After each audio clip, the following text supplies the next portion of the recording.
Dans mon vidéo passée, j'ai parlé du bonheur de l'homme et de la femme. Le vrai bonheur de l'homme et de la femme, ce n'est pas dans l'argent. C'est savoir respecter la dignité de l'autre.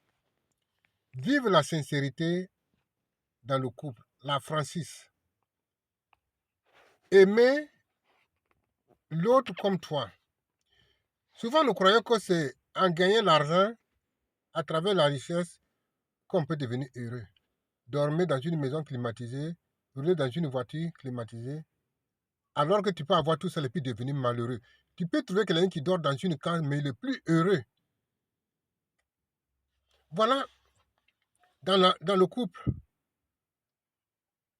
il faut savoir respecter tes racines, qui sont tes deux parents, lorsque tu es marié.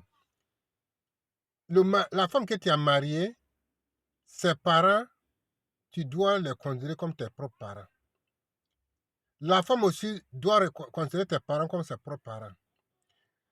Si vous avez quelque chose à partager, prends les deux parents en considération. Il y en a qui disent que non, les parents ne sont pas prioritaires. Moi, l'expérience que moi j'ai vécue, j'ai trouvé que les parents sont prioritaires.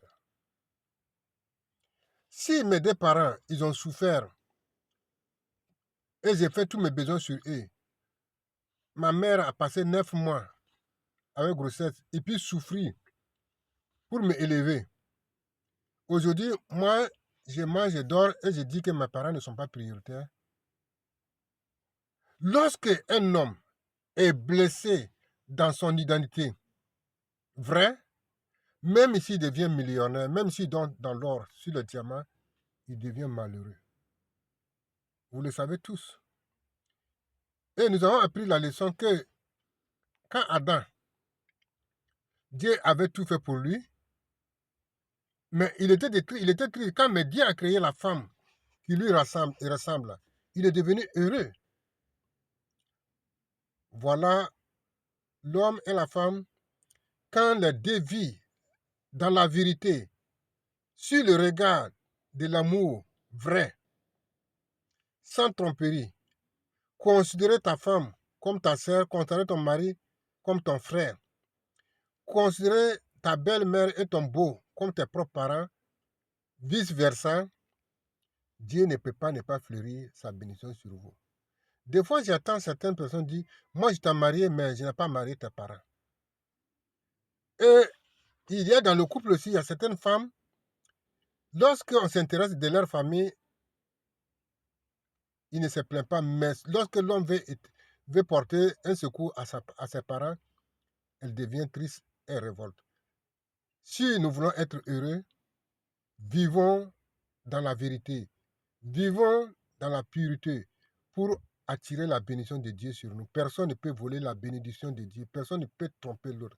Souvent, nous voulons forcer les femmes pour que les femmes soient sincères et droites pour apporter la bénédiction de Dieu sur nos enfants.